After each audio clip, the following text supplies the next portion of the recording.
இன்னைக்கு நம்ம காத்தான்குடிக்கு வந்திருக்கிறோம். காத்தான்குடியினுடைய முஸ்லீம்களுடைய பூர்வீக நூதன சாலை மியூசியத்தை பார்க்கறதுக்கு தான் வந்திருக்கிறோம்.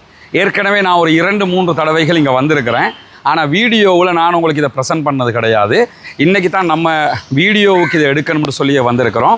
இலங்கை இஸ்லாமியர்களுடைய வரலாறுகள் என்ன, அவங்க எவ்வளவு சேவைகளை இந்த நாட்டுக்கு பண்ணியிருக்கிறாங்க என்கிற செய்திகளை எல்லாம் சுதந்திர தினமாக இருக்கக்கூடிய இன்றைய நாளில் நீங்கள் அத்தனை பேரும் தெரிஞ்சுக்கிறணுங்கிறதுக்காகத்தான் இந்த இடத்துக்கு நம்ம வந்திருக்கிறோம். உள்ளே போய் பார்க்கும்போது உங்களுக்கு தெரியும் நம்ம எவ்வளவு சேவைகளை செய்திருக்கிறோம் என்பதை. எனவே வாங்க எல்லாரும் என்னோட சேர்ந்து உள்ளே போவோம். எவ்வளவு சேவைகளை இந்த நாட்டுக்கு இலங்கை முஸ்லீம்கள் செய்திருக்கிறார்கள் என்பதை நாம் தெரிந்து கொள்ள முடியும்.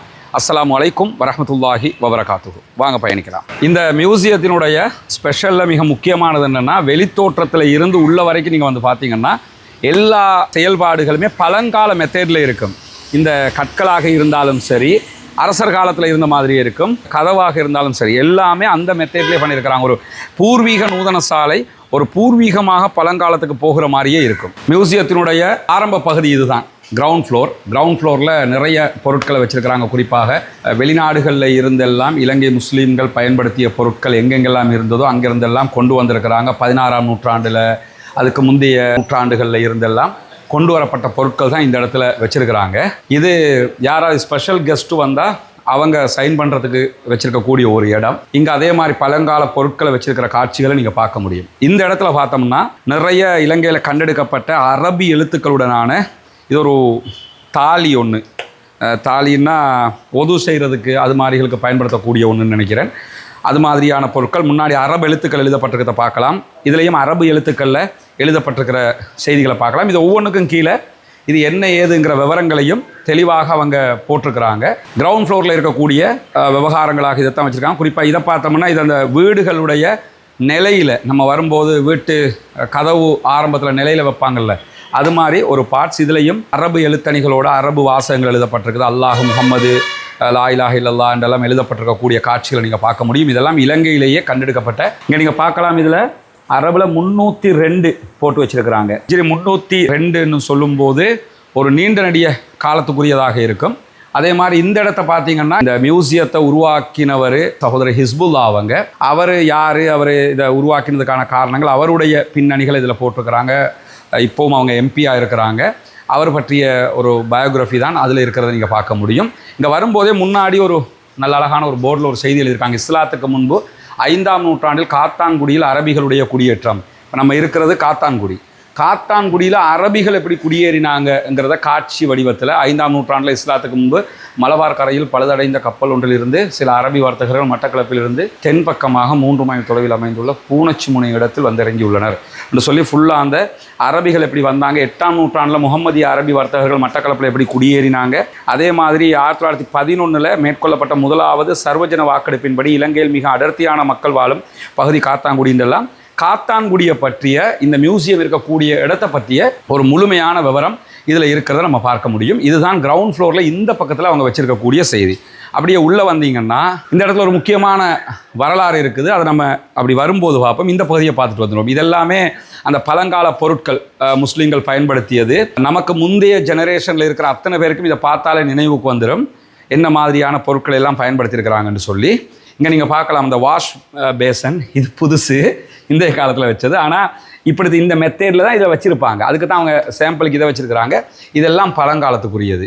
இதெல்லாமே பழங்காலத்தில் பயன்படுத்தப்பட்ட பொருட்கள் தான். இது இஸ்லாமியர்கள் எப்படி வாழ்ந்திருக்காங்க இதெல்லாம் பார்க்கும்போது இன்றைக்கி நமக்கு ஞாபகத்துக்கு வரும்.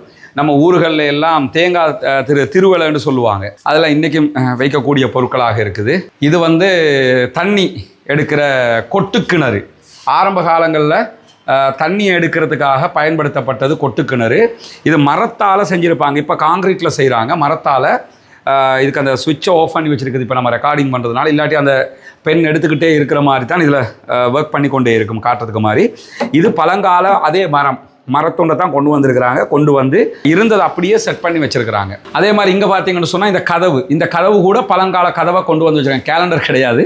இந்த கதவை நீங்கள் எடுத்துக்கிட்டிங்கன்னா பழங்கால கதவை அதை அப்படியே கொண்டு வந்து வச்சுருக்கிறாங்க. இங்கேயும் பார்க்கலாம், அந்த முஸ்லீம்கள் பள்ளிவாசல்களில் பயன்படுத்துகிற மாதிரி நட்சத்திரங்கள், அந்த பிறையோட சேர்த்த அடையாளங்கள், இது பழைய அது மாதிரி ஒன்று, அதெல்லாம் கொண்டு வந்து வச்சுருக்கிறாங்க. அதே மாதிரி இது பழங்கால பள்ளி வாயல். பள்ளிவாயல், அதாவது புராதன பள்ளிவாயலில் மாதிரி தோற்றம். இப்படித்தான் பழங்காலத்தில் பள்ளிகள் இருக்கும். இந்த பள்ளிக்குள்ளே எப்படியா பழங்கால தோற்றம் இருக்குங்கிறத நீங்கள் பார்க்குறீங்க. அது அந்த பழங்காலத்தில் பயன்படுத்தப்பட்ட எழுத்தணிகள், அதில் அந்த துவாக்களை எழுதி தொங்க விடுறது. இது ஒரு பள்ளிவாயலில் இருந்தே கொண்டு வந்திருக்கிறாங்க. பழங்காலத்தில் பள்ளிவாசலில் பயன்படுத்தப்பட்ட ஒரு போட் பள்ளியிலிருந்தே கொண்டு வந்திருக்காங்க. நீங்கள் பார்க்கலாம், அந்த பழங்கால லைட் மெத்தேடில் தான் எல்லாத்தையும் செஞ்சுருப்பாங்க. இதுதான் ஒரு பழங்கால பள்ளிவாயல், இப்படித்தான் இருக்கும். இப்போ இந்த மாதிரி பள்ளிகளை எங்கேயுமே பார்க்கறதுக்கு கிடைக்காது. நம்மளே ஃபேஸ்புக்கில் தான் ஆப்பிரிக்காவில் இருக்குது, அங்கே இருக்குது, இங்கே இருக்குதுன்னு பார்த்துக்கிட்டு இருக்கிறோம். அப்படியே இங்கே வந்து பார்த்தீங்கன்னு சொன்னால் ஒலு செய்கிற கருங்கல் தொட்டி. இது வந்து ஒது செய்யக்கூடிய தொட்டி. பழங்காலத்தில் பள்ளிவாயல்கள் இதைத்தான் பயன்படுத்துவாங்க, தண்ணியை ஊற்றி வச்சு ஒது செய்கிறதுக்கு. அந்த தொட்டி தான் பிறகு ஹவுதாக பெரிய அளவில் கட்டியிருந்தாங்க நம்ம மக்கள். பிற்பட்ட நாட்கள் இப்போ எல்லாமே பைப் லைனுக்கு வந்துருச்சு. ஆனால் இது வந்து ஒது செய்வதற்கு பயன்படுத்தக்கூடிய ஒரு தொட்டி. இதுவெல்லாம் நம்ம ஏற்கனவே பார்த்த மாதிரி அதில் சிங்கை போட்டு வச்சுருந்தாங்க, இதில் போட்டு வைக்கல. பழங்கால செட்டப் இது. மருதமுனை மஸ்ஜிதுல் கபீருடைய பிரதான கதவு நிலை என்று சொல்லி இதை அடையாளப்படுத்தி இருக்கிறாங்க. இந்தியாவில் செய்யப்பட்டு வல்லத்தில் கொண்டு வரப்பட்டு 1850ஆம் ஆண்டுகளில் இந்த பள்ளியில் வைக்கப்பட்டது அப்படின்னு சொல்லி போட்டிருக்கிறாங்க. இது 1850ன்னா 100 ஆண்டுகளுக்கு மேலே. அவ்வளவு பழமையான கதவு நிலை மருதமுனை மஸ்ஜிதுல் கபீரில் இருந்தது. இதில் என்ன ஸ்பெஷல்னு கேட்டால், இதை செஞ்சு இந்தியாவில் செஞ்சு வல்லத்தில் தான் கொண்டு வந்திருக்காங்க. தோணி, அந்த வல்லம் முன்ன பயன்படுத்துவாங்க கடலில், அதில் தான் இதை கொண்டு வந்திருக்கிறாங்க. அது அப்படியே இங்கே கொண்டு வந்து நமக்கு காட்சிக்காக வச்சிருக்கிறத நீங்கள் பார்க்க முடியும். அதே மாதிரி இங்கே நீங்கள் பார்க்கலாம், இந்த பூக்கல்லுகளை வச்சுருக்கிறாங்க. இந்த வீடுகளில் இன்றைக்கும் பூக்கல் பயன்படுத்துவாங்க. இந்த பூக்கல்லுகள் 16ஆம் நூற்றாண்டு கோட்டைகளையும் அரண்மனைகளையும் வீடுகளையும் அலங்கரிக்கிறதுக்காக பயன்படுத்தப்பட்டுறது என்று சொல்லப்படுது. அதே மாதிரி இதை பார்த்தா களிமண் ஜாடி. இது களிமண்ணால் செய்யப்பட்டிருக்கு. 17ஆம் நூற்றாண்டில் பயன்படுத்தப்பட்ட செம்பு களிமண் ரெண்டையும் கலந்து உருவாக்கப்பட்ட ஒரு ஜாடின்னு சொல்லி சொல்கிறாங்க. 17ஆம் நூற்றாண்டுக்குரியது. இது ஆயுதங்கள் வைக்கிறதுக்காக பயன்படுத்தப்படுறது. அந்த காலத்தில் இந்த பக்கத்தில் எழுதியிருக்கிறாங்க, ஆயுத பெட்டி. 18ஆம் நூற்றாண்டில் ஆயுதங்களை பாதுகாத்து வைப்பதற்காக இது பயன்படுத்தப்பட்டது. பித்தளை, இரும்பு, மரம் ஆகியவற்றை கொண்டு செய்யப்பட்டது. அவ்வளோ உறுதி ஆயுதங்களை வைக்கிறதுக்கு. அதெல்லாம் திருடிட்டு போகிறத நினச்சி பார்க்க முடியாது. ஏதாவது பூட்டு அதுக்கேற்ற மாதிரி வச்சுருப்பாங்க போல். ஆயுதம் வைக்கிறதுக்காக பயன்படுத்தப்படுறது. இது அப்படியே அந்த பழங்காலத்தில் ஒரு வீடு எப்படி இருக்கும், முஸ்லீம்களுடைய வீடு இப்படித்தான் இருக்கும். இப்போவும் சில வீடுகள் இது இருக்குது. இந்த சாயிர அதில் சேர் வந்து விற்கிறதுக்கு இருக்குது. இன்னும் இந்த மாதிரி ஒன்று இருக்கும். பிள்ளைகள் இப்படி ஓதுவாங்க. இதெல்லாம் பழங்கால செட்டப். ஒரு முத்தம் அது அப்படி இதுலேயும் போட்டிருக்கிறாங்க, என்னென்னலாம் இருக்கும்னு சொல்லி. அப்படியே நீங்கள் பார்க்கலாம் அந்த வீட்டுடைய செட்டப். பாருங்களாம், சேரெல்லாம் பழங்கால செட்டப் அப்படியே வச்சுருக்காங்க. ரேடியோ ஒன்றும் இருக்குது, பழைய ரேடியோ ஒன்றையும் கொண்டு வந்து வச்சுருக்கிறாங்க. உம்மா வீட்டுக்குள்ளே சமையல் செய்கிற காட்சியெல்லாம் இருக்குது. மொத்தத்தில் முஸ்லீம்கள் எப்படி வாழ்ந்தாங்கங்கிறத அழகாக சித்தரிச்சிருக்கிறாங்க. இதில் பழங்கால செட்டப் எப்படி இருக்குதுண்டு. அப்படியே வந்தீங்கன்னா இது ஒரு முக்கியமான மெயினான இடம். இங்கே நீங்கள் பார்க்கலாம், நம்ம பார்க்க போகிற இந்த பகுதி, அதாவது சூரசரதியல், மம்லே மரிக்கார் 2 பேருடைய வரலாற்றை தான் நீங்கள் தொகுத்துருக்கிறாங்க. குறிப்பாக இந்த வரலாற்றிலே நீங்கள் பார்க்க முடியும், ஸ்ரீலங்காவினுடைய ரொபின்ஹுட் என்று சொல்லி 2 பேரை அழைச்சாங்க. சிலோன் ரொபின்ஹுட். ரொபின்ஹுடுங்கிற ஒரு கதாபாத்திரம் மக்கள் பணத்தை அபகரிக்கிற, பணக்காரர்கள்ட்ட இருந்து பொருட்களை எடுத்துக்கொண்டு வந்து ஏழைகளுக்கு ஒப்படைக்கிற ஒரு கதாபாத்திரத்துக்கு பேர் தான் ரொபின்ஹுட். அந்த ரொபின்ஹுட் வேலையை செஞ்சவங்க தான் மம்லே மரிக்காரும், அதே போன்று சூரசரதியலும். சரதியல் என்று சொல்லி, சூரசரதியல் என்று சொல்லி ஒரு ஃபிலிமும் வந்திருக்குது சிங்களத்தில். அதில் இந்த வரலாற்றை எடுத்திருப்பாங்க. பெரும்பாலும் உண்மைக்கு நெருக்கமாக தான் அந்த வரலாற்றையும் எடுத்திருக்கிறாங்க. மியூசியத்தை உருவாக்கி இருக்கக்கூடிய சகோதரி ஹிஸ்புல்லா அவங்க சொல்லும்போது அவருடைய வீடியோக்களையும் நாங்கள் பார்த்துருக்கோம், நேர்லையும் அவர் சொல்லியிருக்கிறாரு. இந்த காட்சிகள் எல்லாமே அந்த ஃபிலிமை யார் மேக் பண்ணினாங்களோ அந்த டிரெக்டர்ஸை கொண்டு வந்து தான் செஞ்சுருக்கிறாங்க. இந்த சம்பவம் என்னென்னு சொல்லி சொன்னால், சூரசரதியல் அதே போன்று மம்லே மரிக்கார் 2 பேர் 1860ஆம் ஆண்டு காலங்களில் கேகோலில் உத்துவான் கந்தன்ற ஒரு மலை இருக்குது. கொழும்புலேருந்து கண்டி பக்கம் போனீங்கன்னு சொல்லி சொன்னால், அல்லது கண்டியிலேருந்து கொழும்பு பக்கம் வந்தீங்கன்னு சொல்லி சொன்னால், கேகோல் தாண்டும் போது, கேகோல் ஆரம்பிக்கும் போது, மாவனல்ல தாண்டும் போது, கண்டியிலேருந்து வரும்போது, கொழும்புலேருந்து போகும்போது கேகோல் தாண்டி மாவனல்ல அண்மிக்கும் போது அந்த பகுதியில் சரதியல் கம்மானன்னு சொல்லி ஒரு ஊர் இருக்குது. நான் அதுக்கு நேரடியாகவே போயிருக்கிறேன். அந்த மலைக்கு ஏறி இருக்கிறோம். நம்ம அங்கே போய் பார்த்தீங்கன்னா இந்த 2 பேருடைய ஹிஸ்ட்ரியையும் ஒரு கிராமமாகவே செஞ்சு வச்சுருக்கிறாங்க. விரும்புகிற சகோதரர்கள் பிள்ளைகளை கூட்டிக் கொண்டு போய் காட்டுங்க, இஸ்லாமியர்கள் எவ்வளவு தியாகங்களை செஞ்சுருக்கிறாங்கன்னு. 1860ஆம் ஆண்டில் தான் இந்த சூரசரதியல், மம்லே மரிக்கார் 2 பேருமே நண்பர்கள்.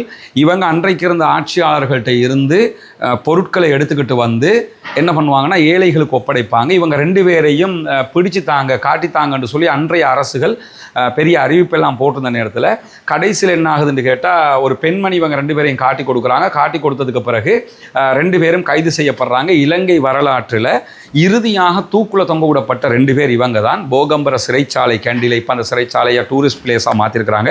அந்த சிறைச்சாலையில் தான் 2 பேரும் தூக்குல தொங்க விடப்பட்டாங்க. அந்த காட்சியை தான் நீங்கள் பார்க்குறீங்க. மம்லே மரிக்காருடைய ஜனாசா இஸ்லாமிய மௌலவி இடத்துலையும், அதே போன்று சூரசரதியருடைய ஜனாசா, அவர் ஒரு கிறித்தவராக இருந்தார், சிங்களம் பேசக்கூடிய கிறித்தவர், ஒரு ஃபாதரிடத்திலும் ஒப்படைக்கப்பட்டது என்கிற வரலாறை பார்க்குறோம். அதுக்கு வெளியிடப்பட்ட அன்றைய கெசட் நோட்டீஸ் தான் இங்கே போடப்பட்டிருக்குது. அன்னைக்கு வெளியிடப்பட்ட கெசட் நோட்டீஸ், அதைத்தான் நீங்கள் இதில் பார்க்குறீங்க. இன்றைக்கும் இது பாதுகாக்கப்படுகிறது. இவங்க 2 பேருமே அன்று இருந்த அராஜக ஆட்சியாளர்களுக்கு எதிராக சுதந்திரத்துக்காக அன்றைய மக்களுக்கு உதவி செய்தவர்கள். அந்த வரலாறை மிக தெளிவாக இதில் நீங்கள் பார்க்க முடியும். அதே மாதிரி அந்த வரலாற்றில் இன்னொரு பகுதி இருக்குது. இவர் ஷபான் முகமது என்று சொல்லி அவர் அந்த சித்தரிச்சிருக்கிறாங்க.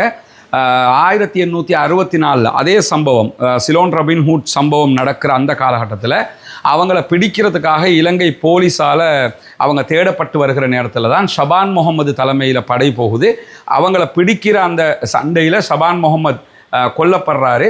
கொல்லப்பட்டவர் இலங்கை வரலாற்றில் சுதந்திர அந்த இலங்கை உருவாகுவதற்கு முன்பதாகவே கொல்லப்பட்ட முதலாவது போலீஸ் அதிகாரி ஷபான் முகமது. அவர் இஸ்லாமியர் தான். இலங்கை வரலாற்றில் போலீஸில் இருக்கும்போதே ஒரு சண்டையில் கொல்லப்பட்ட முதலாவது போலீஸ் அதிகாரி அவர் தான் கொல்லப்பட்டாருங்கிறதுக்குரிய ஆவணம் இன்றைக்கும் இருக்கிறது. அதனுடைய காட்சியில் இங்கே போட்டிருக்காங்க பாருங்க. 1864ஆம் ஆண்டு போலீஸ் கான்ஸ்டபிள் முகமது ஷபான் உயிர் நீத்த இடத்தில் பிரிட்டிஷ் அரசால் நிர்மாணிக்கப்பட்ட நினைவு தூபியே இது கேகாலையில் காணப்படுகிறது. கேகோல் போனால் இந்த நினைவு தூபியை பார்க்க முடியும். நாட்டுக்காக உயிர் நீத்த முதலாவது போலீஸ் படை வீரன் கான்ஸ்டபிள் முகமது ஷபான். இதில் ஒரு வருத்தத்துக்குரிய விஷயம் என்னன்னு கேட்டால், இலங்கை போலீஸ் உடைய இணையதளத்தில் ஒரு 7-8 ஆண்டுகளுக்கு முன்பதாக போலீஸ் தினம் கொண்டாடப்படுவதே இவருடைய அந்த மரணத்தை நினைவு கூறித்தான். அந்த தகவல் இருந்தது. பிற்பட்ட நாட்களில் நம்ம பார்க்கும்போது அப்படியான எந்த தகவலையும் போலீஸுடைய இணையதளத்தில் பார்க்க கிடைப்பதில்லை. இது மிக வருத்தத்துக்குரியது. புதிய கல்வி சீர்திருத்தம் கொண்டு வரப்படுகிறது. அதுலையாவது இந்த வரலாறுகள் வருமானு சொல்லி பார்ப்போம். வாங்க மேலே போவோம். இப்போ நம்ம சந்திச்சிருக்கிறது முன்னாள் அமைச்சர், இந்நாள் பாராளுமன்ற உறுப்பினர் சகோதரி ஹிஸ்புல்லா. இவங்க தான் இந்த மியூசியத்தை உருவாக்கினது, இதற்குரிய எல்லா காரியங்களையும் செஞ்சது. எனவே அவரோடையும் சில விஷயங்கள் நம்ம பேச இருக்கு. அதை பேசும்போது மேலதிக செய்திகள் உங்களுக்கு தெரிஞ்சு கொள்ள முடியும். முஸ்லீம்களுடைய வரலாற்றை பாதுகாக்கிற ஒரு முக்கியமான வேலை இது. நாங்கள் பல தடவைகள் இதை பற்றி எல்லா இடத்துலையும் பேசிக்கொண்டே இருக்கிறோம். இதை செய்யணுங்கிற உந்துதல் அல்லது உணர்வு எதனால் ஏற்பட்டது? எங்கேயாவது ஒரு விஷயத்தை பார்த்ததுனால வந்ததா, அல்லது நம்ம இது செய்யணுங்கிற எந்த அடிப்படையில் நீங்கள் இதுக்கு உந்தப்பட்டீங்க? சம்பிக்கரணவக்கோட புக் தான். சம்பிக்கரணவக்க கௌரவ முன்னாள் அமைச்சர் பாட்டாளி சம்பிக்கரணவக்க அவருடைய நூலில் இலங்கை முஸ்லீம்களுக்கு 100 வருஷம் தான் வரலாறு, ஆகவே இவங்களுக்கு எந்த விதமான வரலாறும் இல்லை, எதுவுமே இல்லைன்னு அவர் அல்ஜிஹாத் அல் புக் எழுதினார். அவருடைய அந்த புக்கை வெளியிற ஒரு ஃபங்க்ஷனில் ஒரு பேராசிரியர் அமரசூரியன் அன்னைக்கு மேபி அவர் பேசுகிற போது அவரோட ஸ்பீச்சில் சொல்கிறார். ஸ்பீச்சை கேட்டதான் அந்த ஸ்பீச் சொல்கிறாருன்னா, அந்த எப்படி சைனா டென்டல் சர்ஜன் ஸ்ரீலங்காவுக்கு வந்தாங்க, அவங்க வந்தாங்க அந்த காலத்துலேருந்து கோல்ட் ரோடு அங்கே கோல் பம்பிள் இன்னும் சைனீஸ் டென்டல் டாக்டர்ஸ் போயிட்டாங்க. இவங்களும் அப்படி தான் வந்தவங்க. இவங்களுக்கிட்ட 100 வருஷ வரலாறும் இல்லை. ஆகவே இவங்க இலங்கையில் உரிமை கேட்கறது, தங்களுக்கு அது கேட்கறது இருக்கல, அவங்க வாழ்ந்துட்டு போகலாம், அவ்வளோதான். இதில் தெளிவாக இருக்கணும்னு அவரும் பேசினார். அந்த ஸ்பீச்சையும் கேட்டுதான் இவருடைய புக்கையும் வாசினான். அதுக்கப்புறம் தான் நான் உண்மைதானா, இது நமக்கு தெரியாது, இதில் உண்மை நமக்கு தெரியாதுன்னா நான் ஒரு ஸ்டடி பண்ண துவைக்கணும்னா இதில் உண்மையை நாமளும் ஆராய முடியும். நான் இப்போ ஆராய்ஞ்சேன்னா நான் இருந்திருந்தேன் எனக்கு பட்டுச்சு இல்லை, அவங்களுக்கு தெரியாது இந்த சப்ஜெக்டுகள். ஆகவே இப்படி ஒரு வரலாறை செய்யணும்னு நான் தீர்மானித்து தான் பிறகு திரும்பி நான் நிறைய சம்பந்தமான புக்ஸ் தேடி எல்லாம் நான் பர்சனலாக ஒரு 6 மாதம் ஸ்டடி பண்ணி பார்த்துட்டு தான் அப்புறம் ஹிஸ்ட்ரியை தேட தொடங்குற நேரம் தான் பராக்கிரமபாகு இந்த நாட்டை ஆட்சிகிற நேரம் அவருடைய கேபினெட்டில் 1000 வருஷத்துக்கு முந்தி இருந்த கேபினெட்டில் 16 பேர் இருக்காங்க மொத்தம். டோட்டல் கேபினெட் ராஜ்ய சபான்னு சொல்கிறேன். அந்த 16 பேர் 4 முஸ்லீம்கள். வர்த்தக அமைச்சர், வெளிநாட்டு அமைச்சர், விவசாய அமைச்சர், சுகாதார அமைச்சர், தி வெரி இம்பார்ட்டன்ட் 4 பொசிஷன்ஸும் கொடுப்பட்டிருக்கு முஸ்லீம்ஸ் தான். அப்போ அதில் இருந்தால் நான் இப்போ இந்த அரைக்கிறத எடுத்தால் கூட இது கோபால முதலியார் ஷேக் சல்தீன் பின் அத்தாஸ் அவருடைய ஒரு ஹிஸ்ட்ரி 1500ஆம் ஆண்டில் 1594 நடைபெற்று த ஃபர்ஸ்ட் யுத்தம் இலங்கட தந்துரை கம்பெயின். இப்போ நீங்கள் பார்க்கல அந்த போயிட்டு ஆக்சுவலாக தந்துரை யுத்தம் உண்டு. அந்த யுத்தத்தில் அந்த யுத்தத்துக்கு லீட் பண்ணதே ஒரு முஸ்லிமால் தான். கோபால முதலியார் ஷேக் சல்தீன் பின் அத்தாஸ் இவர் தான் இந்த யுத்தத்துக்கு தலைமை தாங்குறார். அந்த அந்த அப்போதான் இந்த நாட்டு முதலாவது ஒல்லாந்தருக்கு எதிரான யுத்தம். அந்த யுத்தத்தில் அந்த ஒல்லாந்த படைகளை அழிச்சு பாரிய அழிவுகளை ஏற்படுத்தி அந்த யுத்தத்தில் வெல்லுது இலங்கை அவர் தான். ஆனால் அவர் பிடிபடுறார் அந்த படைகள்கிட்ட. ஓகே, பிடிபடுற நேரம் அவங்க எத்தனையோ அந்த நாட்டு பக்கோடா அந்த நிதிகளை தான் தாரன்னு சொல்லி ரிலீஸ் பண்ண சொல்லி நான் ஷோட் பண்ணுறேன். விரும்பல் அவங்க விட சொல்லிட்டானோ இது எங்களுக்கு இவ்வளோ பாரிய இழப்பை ஏற்படுத்த விட முடியாது, இவரை கொலை செய்கிறாங்க, வெட்டு காலத்தில் வெட்டி கொலை செய்கிறாங்க. ஆகவே அந்த கிட்டத்தட்ட இத்தனை வருடங்களுக்கு முந்தைய நாங்கள் யுத்த ரீதியாக இராணுவ ரீதியாக பொருளாதார ரீதியாக இருந்திருக்கோம். ஆகவே இந்த நாம் அவங்கள குறை சொல்லக்கூடாது. உண்மையாக நான் அவங்கள குறை சொல்ல விரும்பலை. அது காரணம் நாங்கள் எங்களோட ஹெரிட்டேஜ் அல்லது எங்களோட சர்வீஸ் டு த நேஷன் நாங்கள் என்ன இந்த நாட்டுக்கு செஞ்சோம் என்கிற விஷயத்தை எங்களுக்கு முந்திருந்த அரசியல் தலைவர்களும் சரி, சமூக மார்க்க தலைவர்களும் சரி, புத்திஜீவிகளும் சரி, நாம் அதில் அந்த சேர்த்து வைக்க மிஸ் பண்ணிட்டோம். கேண்டியில் ஒரு பெரிய மியூசியம் ஒன்று இருக்குது. தலதாமடைக்கு முன்னால் 2000 வருஷம் இலங்கையில் சிங்கள மக்கள் வாழ்ந்த வரலாற்றை காட்டுது.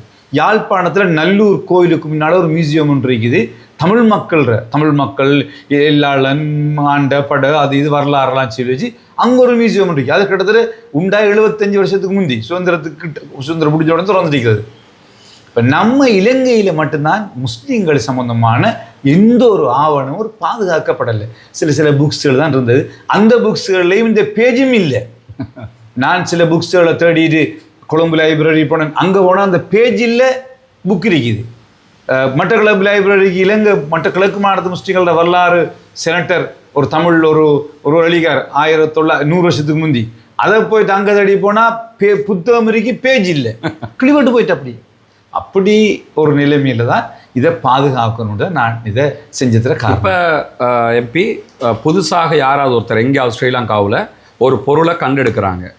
இப்போ நம்ம ஹெம்மாத்தகமையில் ஒரு அந்த ஜனாசா அடக்கின இடத்துல மீசான்கள் கண்டுபிடிக்கப்பட்டுச்சு, பழமை வாய்ந்த கல்லுன்னு சொல்கிறாங்க. இது மாதிரி ஏதாவது ஒன்று புதுசாக கண்டுபிடிக்கப்பட்டால் அதற்குரிய ரூல் என்ன? அதை எங்கே ஒப்படைக்கலாம், இங்கே ஒப்படைக்கலாமா, அல்லது நீங்கள் அதுக்கு அடுத்த கட்டத்துக்கு என்ன ஏற்பாடு பண்ணி? இப்போ இது தேசிய தொல்பொருள் நேஷனல் ஆர்கியாலஜிக்கல் டிபார்ட்மெண்ட்.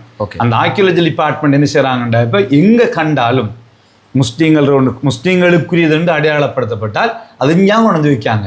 இப்போ அன்றாபுரத்தில் கண்டுபிடிச்சாங்க பெரிய ஒரு கருங்கடஜை செய்யப்பட்ட ஒரு தொட்டி உண்டு. நான் நினைக்கிறேன் ஒது எடுக்கிறதுக்கு அந்த காலத்தில் பயன்படுத்திருக்காங்க. எங்களோட ஹிஸ்ட்ரியில் நாங்கள் செக் பண்ணுற நேரம் 670 வருஷத்துக்கு முந்தி எங்களோட முஸ்லீம்கள் தண்ணி இல்லாத இடங்களில் ஒது எடுக்கிறதுக்காக இந்த பாறைகளை குடைஞ்சி கல்லை வெட்டி அதை செஞ்சாங்க. அப்படியான ஒரு கல் ஒன்று வெள்ளை செலவுக்குள்ள செய்யப்பட்டு கொண்டு வச்சாங்க. ஹெம்மாத்தகமையில் ஒன்று கண்டு எடுத்தாங்க.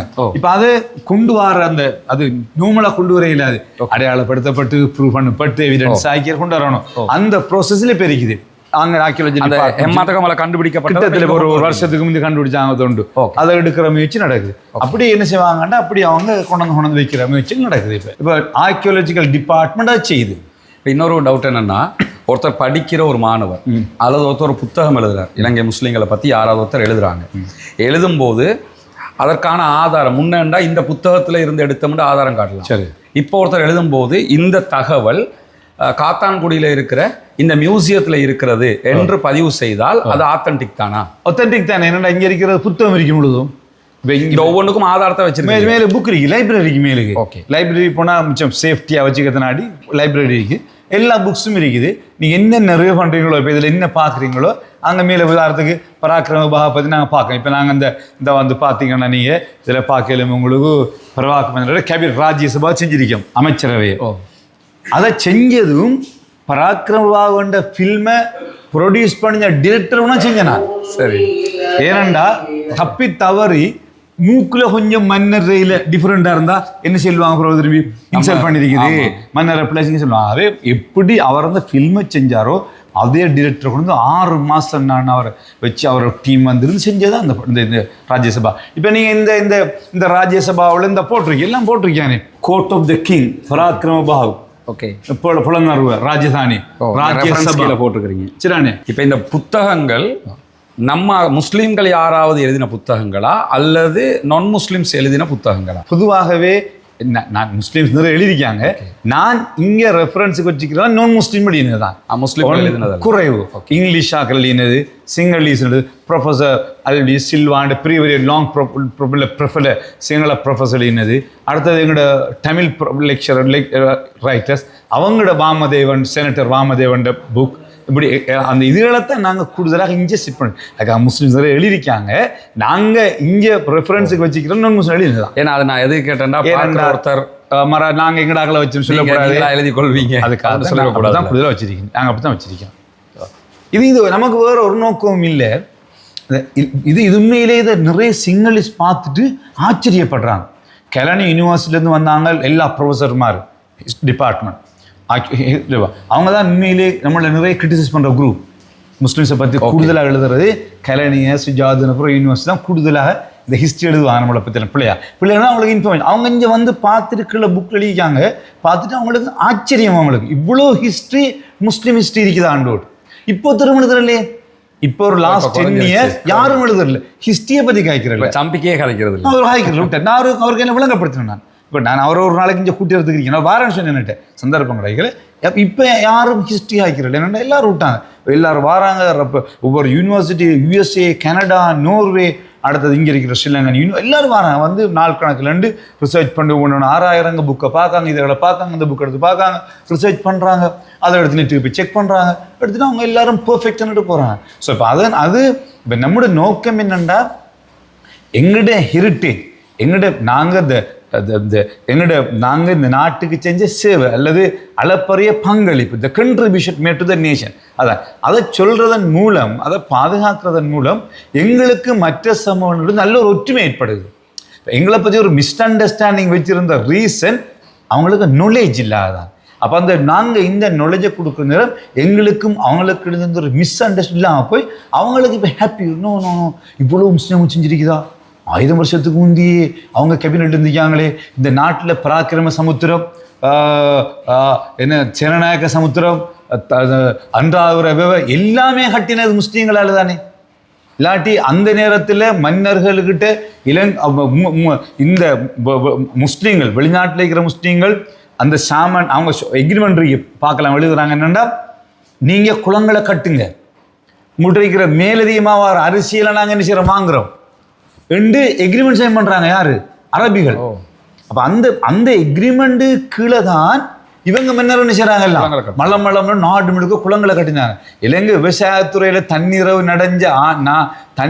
அடைந்த நாடுன்னா அதுக்கு முஸ்லீம்கள் காரணம். அதுக்காக முஸ்லீம்கள் தான் சொல்லி பிரச்சனை அப்படி சொல்ல வரல, அவங்களும் காரணம். அப்போ அது இலங்கை பொருளாதாரத்துக்கு ஒரு பெரிய பக்கவரமாக அமைஞ்ச ஒரு விஷயம். அவங்க நாங்கள் வாங்குற மேலண்டா அவங்க குளத்தை கட்டிக்க மாட்டாங்க. அப்போ அவங்க குளத்தை கட்டினாங்க, எல்லாம் சர்ப்ளஸ் அரிசி எல்லாம் விவசாய பொருட்களை வாங்கி கொண்டு அரபு நாடுகளில் கொண்டு போனாங்க. இங்கே இருக்கிற உற்பத்தி பொருட்களை ஏற்றினாங்க.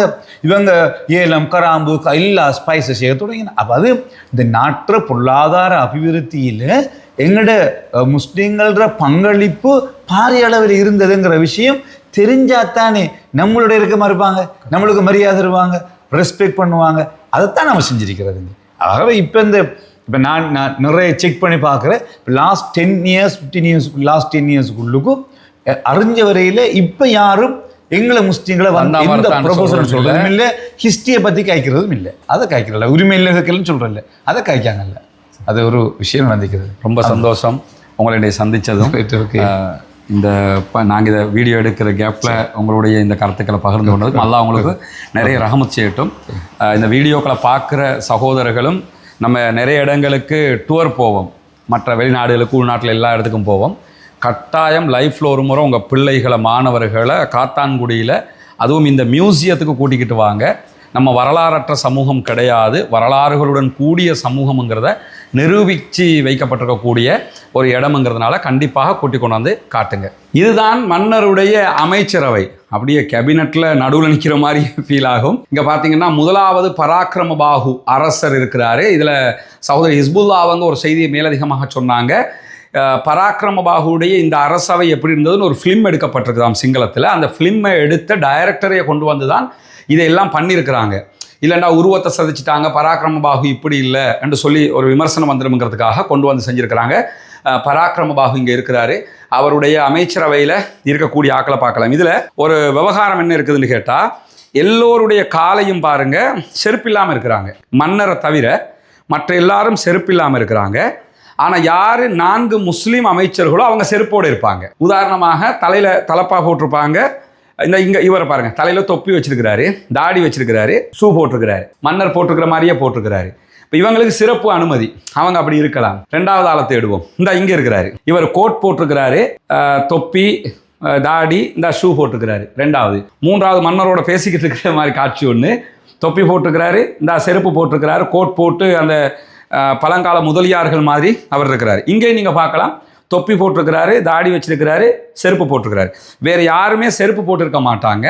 இதுதான் மன்னருடைய பராக்கிரம பாகுனுடைய அமைச்சரவை. இந்த அமைச்சரவையில் 4 பேர் முஸ்லீம்களாக இருந்திருக்கிறார். எனவே முஸ்லீம்களுக்கு வரலாறு இல்லை, இஸ்லாமியர்கள் வந்தான் வரத்தான் வந்தேரிகள், நீங்கள்லாம் யார் என்று சொல்லி கேள்வியெல்லாம் எழுப்ப முடியாது. நம்முடைய வரலாறு இருக்கிறது, வரலாறு தெளிவாக பாதுகாக்கப்பட்டும் இருக்கிறது. நாம் இந்த நாட்டுக்கு பல சேவைகளை செய்திருக்கிறோம் என்பதை இதன் மூலமாகவும் நம்ம தெரிஞ்சுக்கலாம். வாங்க அடுத்த இடத்துக்கு போகலாம். இங்கே பாருங்க, ஒரு முக்கியமான அற்புதமான விஷயம் இருக்குது. முஸ்லீம் நேஷன் பேப்பருடைய ஒரு பிரதியை இங்கே கொண்டாந்து வச்சிருக்காங்க. இதில் டேட் தெரியுதாண்டு பார்ப்போம், எந்த காலத்துக்குரியது. 1905ஆம் ஆண்டு கொழும்புல இருந்து வெளியாக இருக்குது. 1905 புதன்கிழமை ஒன்றில் 13 புதன்கிழமைன்னு சொல்லி போட்டிருக்கிறாங்க. இந்த முஸ்லீம் நேஷனை பொறுத்தவரையில் நம்ம என்ன தெரிஞ்சுக்கிறோம்னு கேட்டால், இலங்கை முஸ்லீம்களுடைய வரலாற்றில் வெளியிடப்பட்ட ஆரம்பகால பத்திரிகைகளில் ஒன்று முஸ்லீம் நேஷன், அதே போன்று இஸ்லாம் மித்திரன். இந்த 2மே பிற்பட்ட நாட்கள் இல்லாமல் போயிடுச்சு. இது வாரத்திற்கு 2 முறை, அதான் ஸ்பெஷல். இன்னைக்கும் நமக்குண்டு சொந்தமாக எந்த பத்திரிகையும் இலங்கையில் கிடையாது. ஆரம்பத்தில் நவமணி கொஞ்சம் வந்து கொண்டிருந்தது, அது நின்றுடுச்சு. இப்போ விடிவெள்ளி வருது. விடிவெள்ளி நமக்குரியதில் வீரகேசரிக்குரியது. விடிவெள்ளி முஸ்லீம்களுடைய செய்தியை கொண்டு வரணுங்கிறதுக்காக ரிலீஸ் பண்ணிக்கிட்டு இருக்கிறாங்க. ஆனால் அதனுடைய ஓனர்ஷிப் வீரகேசரிக்கு தான் இருக்குது. ஆனால் முஸ்லீம் நேஷன் வாரத்திற்கு 2 முறை புதன் சனிக்கிழமைகளில் பிரசுரம் செய்யப்படும் அதில் போட்டிருக்காங்க. அப்போ அந்த காலத்திலேயே வாரத்துக்கு 2ன்னு சொல்லும்போது மாதத்துக்கு 8 பத்திரிகை அவங்க ரிலீஸ் பண்ணிருக்கிறாங்க. மீடியாவுடைய தாக்கம் என்ன, மீடியா எவ்வளவு முக்கியங்கிறத இன்றைக்கி காசா யுத்தத்துக்கு பிறகு அல் ஜசீராவை பார்த்து நம்ம தெரிஞ்சுக்கிறோம். ஆனால் அன்னைக்கே நம்முடைய தலைவர்கள் இலங்கையில் நடைபெற்ற 1905 காலப்பகுதிகளில் தான் இலங்கையில் துருக்கி தொப்பி போராட்டத்துக்கான வேகம் எடுக்கும். அதாவது அன்றைய சுப்ரீம் கோர்ட் ஜட்ஜாக இருந்த லயட் அவங்கள்ட்ட ஒரு வழக்குக்கு போவார் சட்டத்தரணி அப்துல் லத்தீஃப் அவங்க. அவரை தொப்பி போட்டுக்கிட்டு நீங்கள் வரக்கூடாதுன்னு சொல்லி லயட் சொல்லும்போது, இல்லை நாங்கள் தொப்பி போட்டுக்கிட்டு வர்றது எங்களோட உரிமைன்னு சொல்லுவார். அதற்கு பிறகு வாத பிரதிவாதங்கள் நடந்து தொப்பி போட்டுக்கிட்டு வரக்கூடாதுன்னு தடை விதிக்கவும், அதற்கு எதிராக இலங்கையில் துருக்கி தொப்பி போராட்டம்னு இலங்கையினுடைய மாவட்ட தலைநகரங்கள் எல்லாவற்றிலும் 30 பொதுக்கூட்டங்களுக்கு மேல் அன்றைய தலைவர்கள் அறிஞர் அசீஸ், அறிஞர் சித்திலப்பை, டாக்டர் கலீல், டிபி ஜாயா, இது மாதிரியான ஆட்கள் எல்லாரும் சேர்ந்து பெரிய போராட்டங்கள் நடத்தி கடைசியில் கொழும்பு ஜாகிரா கல்லூரி மைதானத்தில், இன்றைக்கி இருக்கிற ஜாகிரா பள்ளி மைதானத்தில் 30,000 பேரை திரட்டி ஒரு ஆர்ப்பாட்டத்தை நடத்திட்டு அதுலேயும் வெற்றி கிடைக்காத போது லண்டனுக்கு போய் லண்டன் கோர்ட்டில் வழக்கு பேசி ஜெயிச்சுட்டு வந்தாங்க. இன்றைக்கும் ஒருத்தர் தொப்பியை போட்டுக்கிட்டு கோர்ட்ஸில் போய் வாதாட முடியும். அந்த உரிமையை கொண்டு வந்தாங்க. தொப்பி மார்க்கத்தில் இருக்கா இல்லையாங்கிறத தாண்டி அது ஒரு ஆடையாக எங்கள் உரிமை, அதை நீங்கள் தடுக்கக்கூடாதுன்னு உரிமைக்காக அன்றைக்கே போராடுவதற்கு முஸ்லீம் நேஷன் காரணமாக இருந்தது. ரொம்ப மகிழ்ச்சியாக இருக்குது. முஸ்லீம் நேஷனுடைய ஒரு பிரதியை இங்கே நம்ம பார்க்குறது. அல்லாஹ் இதற்காக பாடுபட்ட அன்றைய கால தலைவர்கள் அத்தனை பேருக்கும் அருள் புரிய வேண்டும், பரக்கத் செய்ய வேண்டும் என்று பிரார்த்தனை செய்கிறார். அதே நேரத்தில் இங்கே நீங்கள் பார்க்கலாம், எல்லாமே பழங்கால பொருட்கள் பாதுகாக்கப்பட்டிருக்கிற காட்சிகள் இருக்குது. இது திருமண வீட்டின் மணப்பெண் அறை. பழங்காலத்தில் இப்படித்தான் கல்யாண வீடுகள் இருக்குமாம். நீங்கள் பார்க்கலாம், கல்யாண வீடு, பழைய கட்டில், பொண்ணு மாப்பிள்ளைன்னு சித்தரிச்சிருக்கிறாங்க. வீடு எப்படி இருக்கும்னு சொல்லி அந்த பழங்காலத்தை காட்டுறதுக்காக செஞ்சுருக்கிறாங்க. அப்படியே நீங்கள் வந்தீங்கன்னா இங்கே இந்த குரான் மதரசா எப்படி இருக்குங்கிறத சித்தரிச்சிருக்கிறாங்க. பாருங்கள், ஹசரத் ஓதி கொடுப்பார், பிள்ளைகள் வந்து ஓதும். பெரும்பாலும் இப்போவும் இப்படித்தான், ஆனால் கொஞ்சம் மாடர்னாக இருக்குது. இது பழங்காலத்தில் இப்படித்தான் இருக்குங்கிறத சித்தரிச்சிருக்கக்கூடிய ஒரு காட்சி. பழங்கால சாரி, இந்த ட்ரெஸ்ஸுகள் எல்லாம் இருக்குது. இந்த துருக்கி தொப்பி பார்க்காதாக்கள் இதில் பார்த்துக்கலாம். இதாக இருக்குது. அந்த காலத்தில் பாயில் நெஞ்சு அதுக்கு பிறகு ஒரு கவர் போட்டிருப்பாங்க போல். பெல்ட் இப்பயும் சில பேர் இதை யூஸ் பண்ணுவாங்க. அந்த காலத்தில் பயன்படுத்துகிற, ஆரம்ப காலங்களில் பயன்படுத்தப்பட்ட பெல்ட்டு, இந்த அத்தர் வைக்கிற பாக்ஸில் இருந்து எல்லாமே வச்சுருக்கிறாங்க. தாராளமாக நீங்கள் வந்து நேரம் எடுத்து பார்க்க முடியும். இது 16ஆம் நூற்றாண்டு புராதன பாரசீக வானசாஸ்திர சபாவித் மாதிரி கருவி. அந்த நேரங்களை கணிக்கிறதுக்கு பயன்படுத்தப்பட்ட பொருட்கள் எல்லாம் வச்சிருக்கிறாங்க. வெளிநாடுகளில் இருந்து உள்நாட்டில் இருந்தது. அதே மாதிரி இந்த பக்கம் நீங்கள் பார்க்கலாம், பழங்கால குரான் பிரதிகள் இருக்குது. இந்த பிரதி, இந்த எழுத்து வடிவம் இன்றைக்கும் இருக்குது. இந்த எழுத்து வடிவம் இப்போ இல்லை. இது பழங்கால எழுத்து வடிவம். இது உஸ்மான் ரலியல்லாஹு அன்ஹு காலத்தில் கையால் எழுதப்பட்ட அல் குர்ஆனுடைய பிரதியும் அது இப்போ இருக்கிற மெத்தேடும் என்னங்கிறத தான் போட்டிருக்காங்க. இப்போ எப்படி இருக்கும், அன்னைக்கு எப்படி இருந்துச்சுன்னு உஸ்மான் ரலியல்லாஹு அன்ஹுடைய காலத்தில் எழுதப்பட்ட குர்ஆனுடைய பிரதியை இங்கே கொண்டு வந்திருக்கிறாங்க. அதனுடைய ஃபோட்டோ காப்பி ஒன்று. அதே மாதிரி இதெல்லாம் பழங்கால பிரதிகள் இங்கே நீங்கள் பார்க்கலாம். இதுவும் உஸ்மான் ரலியல்லாஹு அன்ஹு காலத்தில் கையால் எழுதப்பட்ட பிரதியினுடைய ஃபோட்டோ காப்பி. இங்கேயே நீங்கள் பார்த்துக்கலாம். வெளிநாடுகளுக்கு போய் பார்க்க முன்னாடி இதெல்லாம் ஓலைச்சுவடி. இந்த அன்றைய கால 17-18ஆம் நூற்றாண்டு காலப்பகுதியில் தமிழ் மொழியில் மார்க்க மருத்துவ ஏனைய காணி உறுதிகளும் பண ஓலையில் பாதுகாக்கப்பட்டது. பண ஓலையாம் இது. தமிழ்லையும் அரபு தமிழ்லையும் எழுதியிருக்கிறாங்க. இது அந்த காலத்து டீடுகள் போல் அதெல்லாம் செஞ்சுருக்கிறத நீங்கள் பார்க்கலாம். அப்படியே வாங்க மேலே போவோம். மேலே என்ன இருக்குதுன்னு சொல்லி பார்ப்போம். பழைய காலத்து ஒரு மரத்துக்கு கீழே எப்படி வீடுகள் இருக்குதுங்கிறத காட்டுற அந்த காட்சியெலாம் இங்கே இருக்குது. இது வந்து நெய்தல். இன்றைக்கும் கிழக்கு மாகாணத்தில் சில பகுதிகளில் இந்த கையால் நெய்கிறது வச்சுருக்கிறாங்க. தொட வேணாம்னு போட்டிருக்கிறாங்க. தொட முடியாது. நமக்கு எப்படி நெய்கிறதுன்னு தெரியா, நம்மளும் வீடியோக்களில் பார்த்தது தான். பழைய ஆயுதங்கள் எப்படி செய்வாங்கன்னு கொல்லம்பற்றன்னு சொல்லுவாங்க. அது எப்படிங்கிறதையும் பழங்காலத்தில் எப்படி அதை செய்வாங்கங்கிறதையும் தத்ரூபமாக செஞ்சு வச்சுருக்கிறத பார்க்குறோம். இங்கே பார்த்தோம்னா இது பழங்கால கப்பல். சகோதரி இஸ்புல்லா அவங்க சொல்லும்போது ஒரு செய்தி என்ன சொன்னார்னு கேட்டால், இது ஒரு மரம், இது தனித்தனியாக ஜாயின் பண்ணப்பட்ட ஒரு கப்பல் கிடையாது. ஒரு மரம், ஒரு மரத்தை அப்படியே தோண்டி ஒரு பெரிய கப்பலாக மாற்றி இருக்கிறாங்க. அந்த காலத்தில் மீன் பிடிக்க போகும்போது இப்படி தான் போவாங்களாம். இந்த காலத்தில் இப்படி கப்பலில் போவாங்க.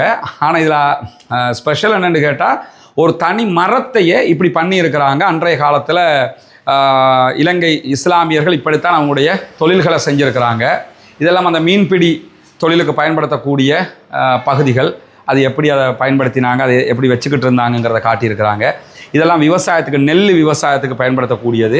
இது இப்போ அண்மை காலம் வரைக்கும் நானே இதை பார்த்துருக்கேன். நெல் அளப்பாங்க இதில் போட்டு, அதுக்காக வைக்கிறது. இதெல்லாம் நெல்லுகளை பாதுகாத்து வைக்கிறதுக்கு பயன்படுத்தப்பட்டது. வயல் உழுவுறதுக்கு பயன்படுத்துவாங்க. இதெல்லாம் அன்றைய காலத்தில் யூஸ் பண்ணினது அப்படியே செஞ்சுருக்காங்க. இந்த ஒரு விவசாயி நெல் பயிரிடுற காட்சிகள் எல்லாம் இதில் இருக்கிறத பார்க்கலாம். அஸ்ஸலாமு அலைக்கும். நல்லா இருக்கிறீங்களா? நல்லா இருக்கிறீங்களா? நல்லா இருக்கிறீங்களா? துவா செய்யுங்க இன்ஷா அல்லாஹ். ரெக்கார்டிங் ஒன்று பண்ணிக்கிட்டு இருக்கிறோம், முடிச்சுட்டு வரலாம். சரி. இதுவும் ஒரு முக்கியமான ஒரு இடம். என்ன இடம்னு சொன்னால், சிங்கள மன்னர் 2ஆம் ராஜசிங்கவினுடைய உயிர் காத்த வீர முஸ்லீம் பெண்மணி அப்படின்னு சொல்லி போட்டிருப்பாங்க. அதாவது ஃபாத்திமாவினுடைய கதை.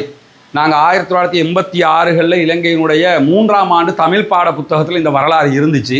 பிறகு அந்த வரலாற்றையெல்லாம் தூக்கிட்டாங்க. புதிய பாடத்திட்டம் வருகுது, கல்வி சீர்திருத்தம். அதுலையாவது இதை கொண்டு வர்றாங்களா இங்கே பார்ப்போம். 1636 தொடக்கம் 1687ஆம் ஆண்டு வரைக்கும் கந்தியை ஆண்ட சிங்கள மன்னன் 2ஆம் ராஜசிங்க, 2ஆம் ஸ்ரீராஜசிங்க அவர்களுடைய ஆட்சி போர்த்துகேய படைகளால் வீழ்த்தப்பட்டது. வீழ்த்தப்படுற நேரத்தில் சிங்கள மன்னன் 2ஆம் ஸ்ரீ ராஜசிங்க மன்னர் போர்த்துகேய படைகளால் துரத்திக்கிட்டு வரும்போது என்ன பண்ணுறாருன்னா, ஓடிக்கிட்டு போகிறாரு. ஒரு பெரிய மரம் இருக்குது. அந்த மரத்துக்குள்ளே பொந்துக்குள்ளே போய் ஒழிக்கிறாரு. மன்னர் அந்த மரத்து பொந்துக்குள்ளே ஒழிச்சிருக்கிற காட்சியை சித்தரிச்சிருக்கிறாங்க. இங்கே சகோதரி ஃபாத்திமா என்ன பண்ணுறாங்கன்னா, மாட்டில் பால் கறந்து கொண்டு இருக்கிறாங்க. அவங்க காண்றாங்க. இதை கண்டதுக்கு பிறகு இவங்க கிட்ட போர்த்துகேய படை வந்து கேட்குது, மன்னரை கண்டீங்களான்னு சொல்லி. ஆமாம், கண்டேன்னு சொன்னால் மன்னரை காட்டி கொடுத்த மாதிரி ஆகிரும், காணல்னு சொன்னால் பொய் சொன்ன மாதிரி ஆகிரும். அவங்க எதுவுமே சொல்லாமல் அமைதியாக இருக்கும்போது சகோதரி ஃபாத்திமாவை என்ன பண்ணுறாங்கன்னா, மாறு கை வெட்டுறாங்க. இந்த பாருங்கள், காலை வெட்டிருக்கிறாங்க, இங்கே கையை வெட்டியிருக்கிறாங்க. அதை அப்படியே சித்தரிச்சிருக்கிறாங்க. அப்பவும் அவங்க அதை அவங்கள காட்டி கொடுக்கல. கடைசியில் தலையை வெட்டி கொள்கிறாங்க. கொண்டதற்கு பிறகு வெளியில் வந்து மன்னர் பார்க்குறாரு. அவங்க மரணிச்சு போயிருக்கிறாங்க. அவங்கள பார்த்து தான் மாரக்கலே அப்படின்னு சொல்லி சொன்னாங்க. இன்றைக்கி மறக்கலேன்னு முஸ்லீம்களை பார்த்து மறக்கலையா அப்படிம்பாங்க. நாங்களும் மறக்கலைன்னு சொல்லணும். ஏன் சொல்லணும்னு கேட்டால், அவங்க நம்மளை கிண்டலுக்காக வரலாறு தெரியாமல் சொல்கிறாங்க மறக்கலையான்னு சொல்லி. ஆனால் உண்மையிலே 2ஆம் ஸ்ரீவிக்ரம ராஜசிங்க மாரெக்கலேன்னார். என்னை பாதுகாத்த ரத்தமே, நீ செத்து என்னை பாதுகாத்துட்டியம்மான்னு சொன்னாங்க. இலங்கை வரலாற்றில் சிங்கள மன்னரை பாதுகாத்த பெருமை இலங்கை இஸ்லாமியர்களுக்கு தான் இருக்கிறது.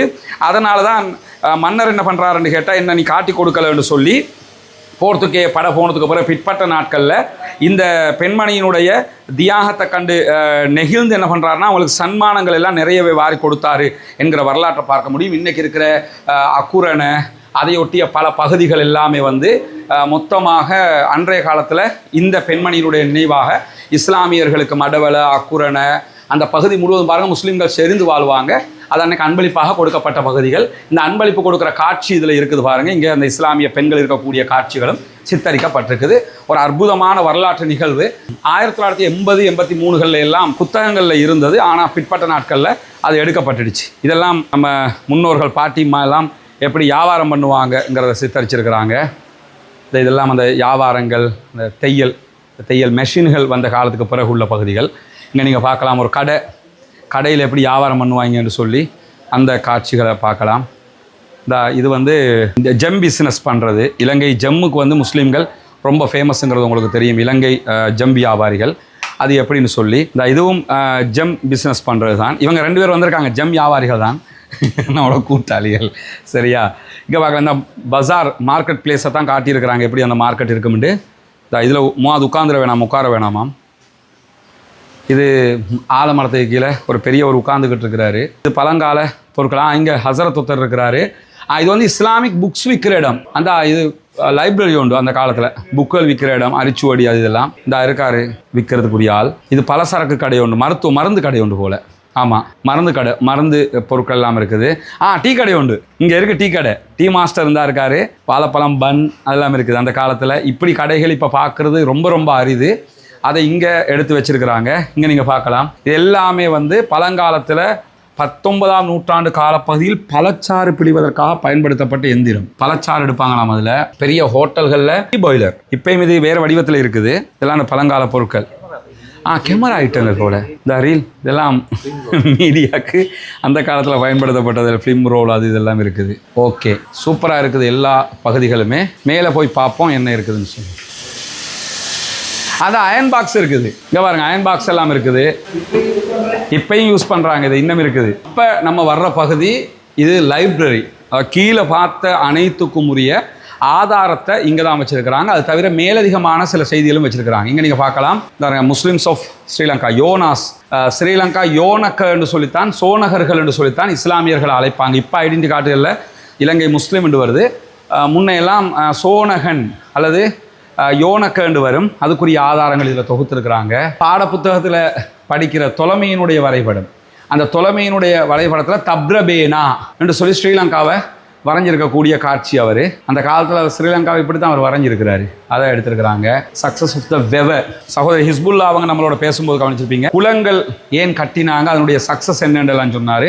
அதை பற்றிய தகவல்கள் இருக்கிறது. இது ஒரு முக்கியமான வரலாறு. இலங்கையில் இருந்த அரபுகள் முகமது நபி ஸல்லல்லாஹு அலைஹி வஸல்லம் அவங்க தூதராக வந்துட்டாங்க என்று கேள்விப்பட்டதுக்கு பிறகு இங்கேருந்து ஆட்கள் அனுப்புகிறாங்க. முகமது நபியை பற்றிய தகவல்களை போய் எடுத்துக்கிட்டு வாங்கன்னு சொல்லி போகிறவங்க என்ன பண்ணுறாங்கன்னு சொன்னால், போகிற வழியில் அங்கே போய் சேரும்போது, மதீனாவுக்கு போய் சேரும்போது ரசூலுல்லாஹி ஸல்லல்லாஹு அலைஹி வஸல்லம் அவங்க மௌத்தா போயிடுறாங்க, மரணிச்சிடுறாங்க. அபூபக்கர் சித்திக் ரலியல்லாஹு அன்ஹு மரணிச்சிடுறாங்க. அதற்கு பிறகு உமர் இப்னு கத்தாப் ரலியல்லாஹு ஆட்சி காலத்தில் தான் போய் அடைகிறாங்க. அவங்கள்ட்ட இருந்து தகவல்களை எடுத்துக்கிட்டு வரும்போது வர்ற வழியிலையும் ஒருத்தர் மரணிச்சிடுறாரு, மற்றவங்க தகவல்களை கொண்டு வந்து கொடுத்தாங்கங்கிற செய்தி இதில் தொகுக்கப்பட்டிருக்குது. இப்னு சஹ்ரயாருடைய அஜாயிபுல் ஹிந்தில் இப்படி ஒரு தகவல் இருக்கிறதுங்கிறத மரணிச்ச பிரபல எழுத்தாளர் லோனா தேவராஜா அவங்க தன்னுடைய புத்தகத்தில் கொண்டு வந்திருக்காங்க. த முஸ்லிம்ஸ் ஆஃப் ஸ்ரீலங்காங்கிற புத்தகத்திலையும் இது இருக்குதுங்கிறத இதில் அழகாக தொகுத்திருக்காங்க. ஒரு நான் முஸ்லீம் சகோதரர்கள் வரும்போது இதையெல்லாம் பார்க்கும்போது இலங்கை முஸ்லீம்களுடைய வரலாறு எவ்வளோ பழமையானதுங்கிறத தெரிஞ்சு கொள்ள முடியும். இது எல்லாமே இலங்கை முஸ்லீம்களுடைய பழங்கால வரலாறுகளை சொல்லக்கூடிய ஒன்று. உட்கார்ந்து டைம் எடுத்து படித்து தகவல்களை எடுத்துக்கொள்ள முடியும். அந்த அளவுக்கு நாங்கள் பழமையானவங்கிறத தொகுத்துருக்குறாங்க ஃபுல்லாக. இங்கெல்லாம் பார்க்கலாம் ஆதாரங்களோட, புத்தகங்களோட. இதெல்லாம் the Muslims of Sri Lanka Lorna Dewaraja அவங்களுடைய புத்தகத்தை தான் பெரிய அளவில் ஆதாரம் காட்டுக்கிறான். லோனா தேவராஜாவுடைய புத்தகம் சிங்களம் என்ற ஆங்கிலத்தில் இருக்கக்கூடிய புத்தகம். அந்த புத்தகத்தில் இதற்குரிய ஆதாரங்கள் இருக்கிறத நம்ம பார்க்க முடியும். அதே மாதிரி இங்கே பார்த்தோம்னு சொன்னாலும் இலங்கை முஸ்லீம்கள் எவ்வளவு பழமையானவர்கள்ங்கிறதுக்கான ஆதாரங்கள், பிரிட்டிஷ் ஆட்சி வரைக்கும் உண்டான தகவல்கள், பிரிட்டிஷ் ஆட்சி காலத்தில் சுதந்திரத்திற்காக போராடிய முஸ்லீம் தலைவர்கள் அவங்களுடைய தகவல்கள் எல்லாம் இதில் இருக்குது. இது MC அப்துல் ரஹ்மான் அவங்களுக்காக வெளியிடப்பட்ட ஒரு முத்திரை. அதனுடைய காட்சியை தான் நீங்கள் பார்க்குறீங்க. இன்றைக்கு கொழும்பில் இருக்கக்கூடிய குரல்ல கணத்தை செமெட்ரி, அதே மாதிரி இன்னும் பல இடங்கள் மும்தாஜ் மஹால் உள்ளிட்ட பகுதிகள் எல்லாமே வந்து MC அப்துல் ரஹ்மான் அவர்கள் இலங்கை அரசாங்கத்துக்காக கொடுத்தது. அதே மாதிரி இங்கேயும் எல்லாமே இருக்கக்கூடிய காட்சியை பார்க்கலாம். இந்த மம்மலை மரைக்கார் கீழே பார்த்தோமா இல்லையா, சரதியல் என்று மம்மலை மரைக்கார் போய் ஒழிச்சு கொண்டிருந்த உத்துவான் கந்த மலை இதுதான். இந்த மலைக்கு நாங்கள் ஏறி இருக்கோம். நான், ஜாவிடு, நம்மளோட ஷஹ்னி எல்லாருமே இந்த மலைக்கு நாங்கள் ஏறி இருக்கிறோம். ஏறி மேலே வரைக்கும் இங்கே வரைக்கும் போயிருக்கிறோம். ஜாவிடு இங்கே வந்து பாருங்கள், நம்ம ஏறின மலை சரதியல், சூர சரதியல். அவங்களோட கீழே நம்ம பார்த்த வரலாற்றுக்குரிய ஆதாரங்களைத்தான் இங்கே எல்லாமாக தொகுத்துருக்குறாங்க. இது அப்படியே முழுவதும் இதை இப்போ மெயின்டைன் பண்ணுறது அர்பன் கவுன்சில் காத்தான்குடி. அந்த தகவலையும் அவங்க அதில் போட்டுக்கிறாங்க. இதெல்லாம் முஸ்லீம் தலைவர்கள் செய்த தியாகங்களை பற்றி எழுதப்பட்டிருக்கிறது. இது ES சேனாநாயக்கா அவங்க சொன்ன செய்திகள். அதே போன்று MC அப்துல் காதர் அவங்க, இவர் தான் துருக்கி தொப்பி, ஸ்போர்ட்ஸுக்குள்ளே போய் தொப்பி அணிஞ்சுக்கிட்டு இந்த தொப்பியோடு தான் உள்ளே போனார். இவர் தான் அதுக்காக போராடினவர். அவருடைய அந்த துருக்கி தொப்பி வரலாறுகள் இதில் இருக்கிறத நீங்கள் பார்க்கலும். அப்படியே இந்த பக்கம் வந்து பார்த்தோம்னா இவன் கலாநிதி TP ஜாயா, இலங்கை முஸ்லீம்கள் வரலாற்றில் மறக்க முடியாத ஒரு நபர். அவரை பற்றிய வரலாறுகள் இதில் இருக்குது. இஸ்மாயில் அவங்க, அவருடைய வரலாறு இதில் தொகுக்கப்பட்டிருக்கு. அவங்க என்ன மாதிரி வேலைகள் நாட்டுக்காக சமூகத்துக்காக செஞ்சாங்கன்னு. இதெல்லாமே இலங்கையில் இருக்கக்கூடிய புத்தளம் டிஸ்ட்ரிக்டில் இருக்கிற பழமையான பள்ளிவாயல், நுரச்சோல ஜும்மா மஸ்ஜிது, அதே மாதிரி இது வந்து நாகூர் ஜும்மா மஸ்ஜித், இப்படி ஒவ்வொரு பழங்கால பள்ளிகளை இதில் புகைப்படங்களாக போட்டிருக்கிறத நீங்கள் பார்க்கலாம். இது சம்மங்கோடு ஜும்மா பள்ளிவாசல், அக்பர் ஜும்மா மஸ்ஜித், ஸ்லேவ் ஐலண்ட். அதே மாதிரி இதெல்லாம் நம்முடைய தலைவர்கள் அவங்களுக்கு வெளியிடப்பட்ட முத்திரைகள், அவர்களுடைய தனித்தனி வரலாறுகள். இதெல்லாமே அது எல்லாத்தையும் மொத்தமாகவே இங்கே தொகுத்திருக்கிறத நீங்கள் பார்க்க முடியும். இது எல்லாமே இலங்கை முஸ்லீம்களுடைய வரலாறை ரொம்ப அற்புதமாகவும் அழகாகவும் தொகுத்து வைத்திருக்கக்கூடிய ஒரு அற்புதமான ஒரு மியூசியம். நாளில் ஒரு முறையாவது பிள்ளைகளை கூட்டிக்கிட்டு வாங்க, குடும்பத்தை கூட்டிக்கிட்டு வாங்க, காத்தான்குடிக்குன்னே இதுக்குன்னே வாங்க, வந்து இந்த வரலாறுகளை பாருங்கள், படிங்க. உங்கள் பிள்ளைகள் ஒவ்வொருவருக்கும் இந்த வரலாறுகள் பற்றிய செய்திகளை நீங்கள் படித்து கொடுங்க. அப்போ தான் நம்ம வந்து வந்தான் வர்த்தான் கிடையாது, வந்தேரிகள் கிடையாது, இலங்கை இஸ்லாமியர்கள் இந்த நாட்டுக்குரியவர்கள் என்பதை நிறுவி இருக்கக்கூடிய ஒரு அற்புதமான அழகான ஒரு மியூசியமாக இருக்கிறது. எனவே இதற்கு அனைவரும் வர வேண்டும், இதை பார்க்கணும், வரலாறுகளை தெரிஞ்சு கொள்ளணுங்கிறதா நம்முடைய நோக்கம். இதற்காக பாடுபட்ட அத்தனை பேருக்கும் அல்லாஹு தாலா அருள் புரிய வேண்டும். குறிப்பாக முன்னாள் அமைச்சர், இந்நாள் பாராளுமன்ற உறுப்பினர் சகோதரி ஹிஸ்புல்லா அவர்கள் செய்திருக்கக்கூடிய மிகச்சிறப்பான ஒரு சேவையாகத்தான் இதை நம்ம பார்க்க முடியும். கடந்த சில நாட்களுக்கு முன்னால் கூட பாராளுமன்றத்தில் அவர் முஸ்லீம் தியாகிகள் 7 பேர் இருக்கிறாங்க, அவங்கள நீங்கள் தியாகிகளாக அறிவிங்கன்னு திரும்பவும் கோரிக்கை விடுத்திருந்தார்.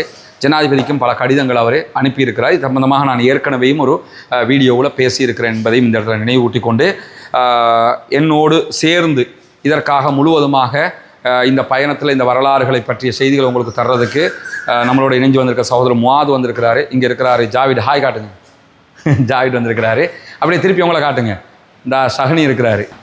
நான் எல்லோரும் சேர்ந்து தான் வந்திருக்கிறோம் இன்றைக்கி காத்தான்குடிக்கு. இதை உங்களுக்கு காட்டணுங்கிறதுக்காகவே இந்த பயணத்துக்கு வந்திருக்கோம்.